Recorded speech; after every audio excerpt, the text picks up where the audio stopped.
Hello everyone. इस channel से आपको बैंकिंग और फाइनेंस से रिलेटेड सारी जानकारियाँ मिलेंगी। तो आज का टॉपिक जो मैंने चूज़ किया है वो ये है कि ऋण लेने के लिए जब आप बैंक जाते हैं तो आपको कौन कौन से क्वेश्चन पूछने चाहिए। What are questions do I need to ask while going to a bank for taking loans. तो चलिए देखते हैं पहला क्वेश्चन क्या है। Purpose of loan. ये क्वेश्चन आपको सबसे पहले खुद से पूछना है कि लोन लेने का आपका पर्पस क्या है। तो आपको घर के लिए लोन चाहिए, गाड़ी के लिए लोन चाहिए, बच्चों की पढ़ाई के लिए लोन चाहिए, शादी के लिए लोन चाहिए, या अपने किसी ट्रैवलिंग पर्पस के लिए लोन चाहिए। तो ये आपको पहले से माइंड में क्लियर होना चाहिए। कई बार लोग क्या करते हैं कि उनका एक होम लोन होता है ऑलरेडी और उनको कुछ पैसों की ज़रूरत पड़ती है, तो उस होम लोन पे टॉपअप प्लान लेने की बजाय वो एक पर्सनल लोन उठा लेते हैं जो कि उससे काफ़ी महंगा होता है और उनको पता भी नहीं होता कि उनके पास एक ये ऑप्शन भी है जिसे बोलते हैं होम लोन टॉपअप। तो इसी तरीके के जो मैंने कुछ टाइप्स लिखे हैं लोन के जो बैंक में हमेशा अवेलेबल रहते हैं। और एक बात का आप ज़रूर ध्यान रखिए कि जिस काम के लिए आप लोन ले रहे हैं उस पैसे को आप उसी काम में लगाइए। जैसे कि कभी कभी क्या होता है, आप होम लोन के लिए लेते हैं पैसा, बैंक आपको घर बनाने के लिए पैसा देता है कुछ चरणों में, और बीच में कोई खर्चा आ जाता है, किसी की शादी आ जाती है, कोई बड़ा खर्चा आ जाता है घर में और आप वहाँ वो पैसा लगा देते हैं, फिर आपका पैसा कम पड़ जाता है। फिर बैंक तो आगे की किश्त आपको नहीं देगा क्योंकि आपने अभी उसका उस स्टेज का कंप्लीशन सर्टिफिकेट ही नहीं दिखाया।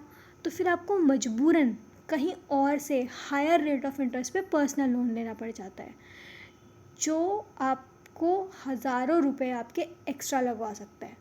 तो ये छोटी छोटी गलतियाँ ना करें और अपना बजट पहले से बना के चलें। चलिए देखते हैं next question. How much loan do I need. ये आपको पहले से एनालाइज करना है कि कितना लोन आपको लेना चाहिए।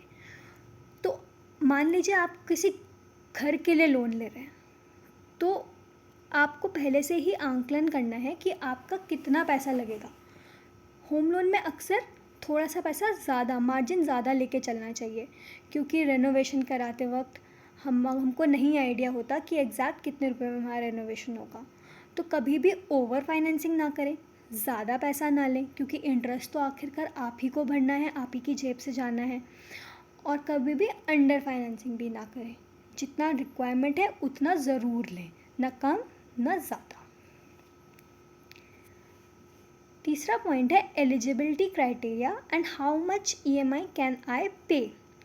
तो देखिए एलिजिबिलिटी क्राइटेरिया में पहला पॉइंट जो मैंने डाला है वो है एज। तो जैसे कि कोई अगर 19-20 साल का व्यक्ति है, उसको कार लोन लेना है, तो वो सोचता है, वो गाड़ी भी बुक करा देता है और बैंक जाता है, बोलता है मेरे को कार लोन चाहिए। फिर उसे पता चलता है कि कार लोन की एज लिमिट तो 21 ईयर्स है। तो ये चीज़ें आप पहले से ही अपने बैंक से कंफर्म करके रखिए कि आपकी एलिजिबिलिटी बन भी रही है कि नहीं बन रही। तो एज सबसे पहला होता है इसमें। उसके बाद monthly income, other loans, credit score. पहले मैं क्रेडिट स्कोर के बारे में आपको बताऊंगी। क्रेडिट स्कोर क्या होता है। क्रेडिट स्कोर आपकी एक रिपोर्ट रहती है कि जैसे आपने पास्ट में कौन कौन से लोन लिए, उसको ठीक से चुकाया कि नहीं चुकाया। ये सब कौन डिसाइड करता है? क्रेडिट रेटिंग एजेंसीज़ होती है जैसे कि सिबिल, क्रिफ, एक्सपीरियन। तो ये अलग अलग तरीके की फर्म्स होती हैं। ये आपके पैन के थ्रू डेटा निकालती हैं आपका, जिसमें आपके क्रेडिट कार्ड्स, प्रीवियस लोन्स सब कुछ आते हैं और उससे आपका पता चलता है कि आप आगे लोन सही से चुकाएंगे कि नहीं चुकाएंगे। आपने प्रीवियस अगर कोई डिफ़ॉल्ट करा है तो इसकी पॉसिबिलिटी है कि आप आगे भी डिफ़ॉल्ट करेंगे। तो अपना क्रेडिट स्कोर का ख्याल रखें, इधर उधर अपनी आईडीज़ ना बांटें किसी को कभी कोई, और किसी को गारंटी भी ना दें जिसको आप बिल्कुल नहीं जानते हों, या फिर जानते भी हों तो बहुत ध्यान से किसी की गारंटी दीजिए क्योंकि अगर कोई और गारंटी के केस में अगर कोई और भी लोन ख़राब करता है तो भी आपकी ही सिबिल डाउन होती है और बैंक फिर आपको लोन नहीं देगा। और अगर कोई बैंक देगा भी तो वो आपको हायर रेट ऑफ इंटरेस्ट पे देगा। अदर लोन्स, आपके और कौन कौन से लोन चाहिए चल रहे हैं तो वो सिबिल से भी पता चल जाता है और बैंक वाले आपसे भी पूछते हैं। आपकी मंथली इनकम इसलिए कि सबसे पहले कोई भी बैंक देखता है एलिजिबिलिटी क्राइटेरिया में कि आप कितनी ईएमआई पे कर सकते हैं। तो वो कैसे देखा जाता है, वो देखा जाता है ईएमआई एनएमआई के रेशो से। ईएमआई हो गया इजी मंथली इंस्टॉलमेंट और एनएमआई हो गया नेट मंथली इनकम। आपकी नेट मंथली इनकम जितनी भी है उसका कुछ परसेंटेज ही उस ईएमआई के रूप में बैंक काट सकता है। तो ईएमआई एनएमआई रेशियो हर लोन के लिए अलग अलग रहता है, 50%, 55%, किसी किसी लोन के लिए 70% तक भी रहता है आपकी इनकम के बेसिस पे। तो बैंक आपको बताता है, जैसे कि फॉर एग्जांपल कि आपकी सैलरी 1 लाख है, इस लोन के लिए 60% होना चाहिए ईएमआई एनएमआई रेशो, तो आप 60,000 तक ईएमआई पे कर सकते हो। उसके अकॉर्डिंग आपके मैक्सिमम 20 लाख बन रहा है, तो आप 20 लाख पर्सनल लोन ले सकते हो। ये तो बता दिया बैंक ने कि आपकी एलिजिबिलिटी इतनी है। अब इसके बाद आपको डिसाइड करना है how much EMI can I पे। मैं ईएमआई का भुगतान कर भी सकता हूँ या नहीं, क्योंकि हर इंसान की लायबिलिटीज़ अलग है, जिम्मेदारियाँ अलग हैं। किसी की वाइफ अर्निंग है, किसी की वाइफ अर्निंग नहीं है। तो आपको ये डिसाइड करना है कि आप इतनी ईएमआई पे कर सकते हैं कि नहीं। तो आप ये बात बोल सकते हैं कि नहीं मैं 60 तो नहीं, मैं 40 पे कर सकता हूँ। तो 40 में आप कैलकुलेट करके बता दीजिए मैक्सिमम कितना बन जाएगा, मैं उतने से काम चला लूँगा। तो चलिए देखते हैं नेक्स्ट क्वेश्चन क्या है। Interest rate and tenure. Obviously interest rate तो आपको हर बैंक से कंपेयर करना ही है, लेकिन इंटरेस्ट रेट से भी ज़्यादा ज़रूरी कुछ और बातें हैं जिससे आप अपने हज़ारों लाखों रुपए बचा सकते हैं, जो मैं नेक्स्ट स्लाइड्स में आपको बताऊंगी। टेन्योर। टेन्योर मैंने इसलिए लिखा है क्योंकि जैसे होम लोन होता है तो उसका मैक्सिमम टेन्योर 30 ईयर्स रहता है, पर्सनल लोन का 5 ईयर्स 6 ईयर्स रहता है। तो जितना ज़्यादा टेन्योर रहेगा उतनी, और ईएमआई तो आपकी फ़िक्स रहती है, तो उतना ज़्यादा आप लोन ले सकते हैं। आपको तो आपको ये टेन्योर आप 2 तरीक़ों से डिसाइड कर सकते हैं। अगर आपको फ्यूचर में और भी लोन लेना है, मान लीजिए अभी आप होम लोन प्लान कर रहे हैं, कुछ महीनों में या कुछ 1-2 साल में आपका प्लान है कि आपको गाड़ी भी लेनी है, उसके लिए भी आपको लोन लेना होगा, तो आप अपना टेन्योर मैक्सिमम रखिए। मैक्सिमम टेन्योर से क्या होगा कि आपकी ईएमआई कम बनेगी और फ्यूचर में आपको लोन लेने में कोई प्रॉब्लम नहीं होगी।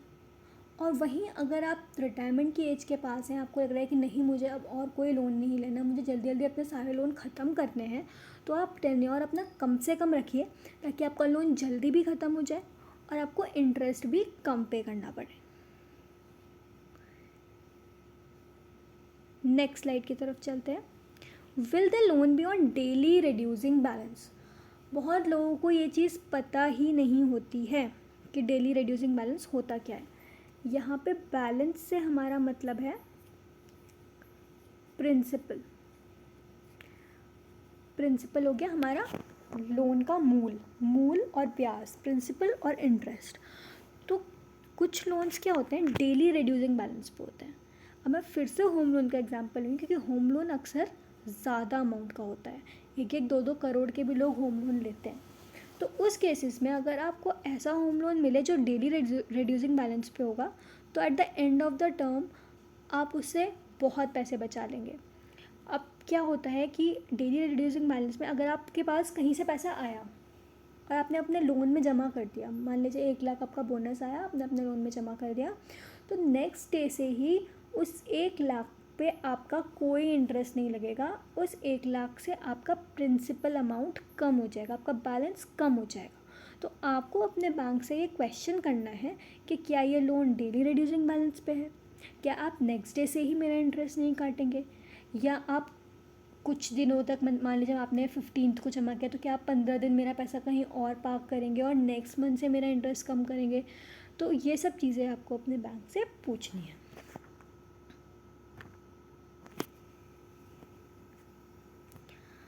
Now what all charges will be levied. तो चार्जेस से हमको सिर्फ और सिर्फ प्रोसेसिंग फ़ीस पता होती है। प्रोसेसिंग फ़ीस के अलावा हमें और कोई जानकारी होती ही नहीं है। मैं सबकी बात नहीं कर रही हूँ। पहला है प्री पेमेंट पेनल्टी। तो इसके नाम से ही आप समझ जाइए कि प्री पे अगर आप कुछ करते हैं, प्री पे मतलब अपने लोन के टाइम से पहले कोई पैसा अगर आप जमा कर देते हैं, ईएमआई के अलावा आप कुछ भी जमा करते हैं, तो उस पर पेनल्टी कितनी पड़ेगी। देखिए, आपने बैंक से लोन लिया, आपने लोन लिया 6 सालों के लिए, तो बैंक ने सोच लिया ठीक है 6 साल के लिए तो बैंक की इनकम निश्चित हो गई इस लोन से, और बैंक ने उस पैसे से कुछ और कर लिया, उसने कोई और अपना सोच लिया कि यहाँ से मैं कमाऊँगा, ये करूँगा, और वहीं आपने ला के बैंक को अगले ही दिन सारा पैसा वापस डाल दिया, तो बैंक का तो नुकसान हो जाएगा ना। तो इसीलिए बैंक प्री पेमेंट पेनल्टी लेता है। तो ये होम लोन के केसेस में नहीं होता, बाकी पर्सनल लोन में ये होता ही है। तो आपको ये पूछना है अपने बैंक से कि क्या आप मेरे लोन पे प्री पेमेंट पेनल्टी चार्ज करोगे, और करोगे तो कितना करोगे, 2% करोगे, 3% करोगे, कोई कोई बैंक तो 2 to 5% लिख देता है कि उनका फिक्स ही नहीं है।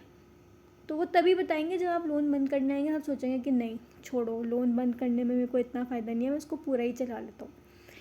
तो प्री पेमेंट पेनल्टी पूछा, फोर क्लोजर चार्ज, लोग अक्सर इन दोनों में कंफ्यूज हो जाते हैं, ये दोनों अलग अलग है। प्री पेमेंट इज़ कि आपने अपने लोन के टाइम से पहले कुछ पे किया है, that is pre payment penalty, और आप पूरा लोन अपना बंद कर रहे हैं टाइम से पहले, दैट इज़ फोर क्लोजर। तो फोर क्लोजर चार्जेस भी अलग से लिए जाते हैं आपसे, और प्री पेमेंट पेनल्टी भी ली जाती है।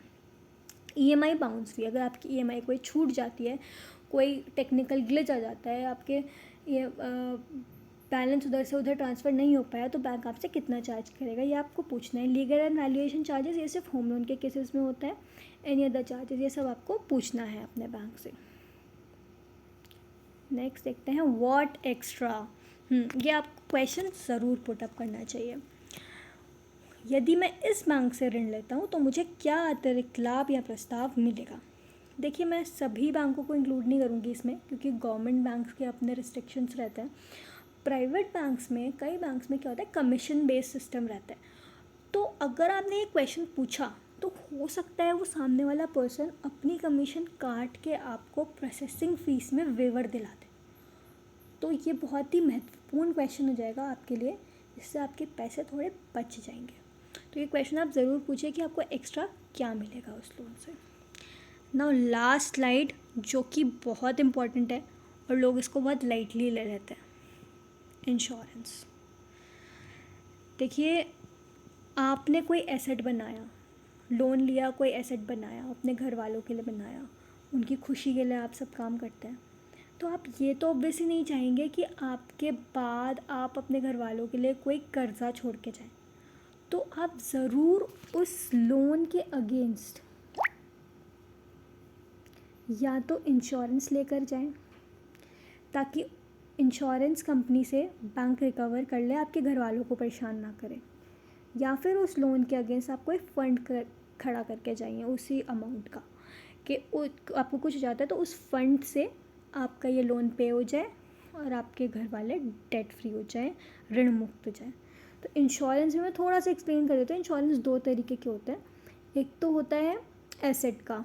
अब जैसे अगर आप होम लोन ले रहे हैं तो आपके होम का इंश्योरेंस रहेगा, कोई अर्थक्वेक आ जाए, कोई नेचुरल कैलामिटी आ जाए, तो आपके घर को अगर कोई नुकसान हो जाता है, जैसे टर्की में भूकंप आए तो सारे घर चले गए, तो काफ़ियों ने लोन भी ले रखे होंगे, मतलब फॉर एग्जांपल अगर वो चीज़ इंडिया में हो जाए तो बैंक आपसे पैसा नहीं लेगा, क्योंकि वो एसेट ही ख़त्म हो गया। अब आप किराए के मकान में भी रह रहे हैं, किराया भी दे रहे हैं, अपनी किश्त भी दे रहे हैं, तो फिर कैसे होगा।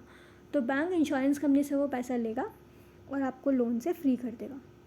कार ले रहे हैं तो कार का इंश्योरेंस तो मैंडेटरी होता है, जो मैंडेटरी होता है वो आप लोग ज़रूर कराते हैं, तो कार का इंश्योरेंस आप कराते हैं।